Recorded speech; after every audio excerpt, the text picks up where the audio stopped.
मुलांच्या स्कूलची fees paid करायची होती म्हणून मी गेली स्कूलमध्ये फीस पेड केली आणि सोबतच मुलांना सुद्धा घेऊन आली। ड्रिल मशीन खराब झाली होती म्हणून नवीन ड्रिल मशीन घेऊन आली आणि ब्लोअर लावते वेळी टी शर्ट ब्लोअर मध्ये फसली आणि ब्लोअरचा फॅन तुटून गेला तर नवीन फॅन घेऊन आला आणि थोडी याची फिटिंग करून घेतली कारण ब्लोअर शिवाय दुकानचे डस्ट काही निघत नाही बाहेर।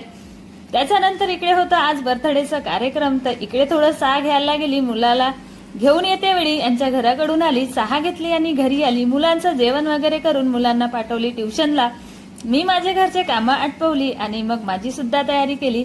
साहेब शॉप बंद करून आले, घरी ज्योत लावून आम्ही गेलो बर्थडेच्या कार्यक्रमला ना। आमचा बर्थडे बॉय वाटच बघत होता की आमच्या केकची कटाई कधी कधी होणार आहे। आतुरता मनामध्ये भरपूरच होती आणि ती त्याची पूर्ण झाली।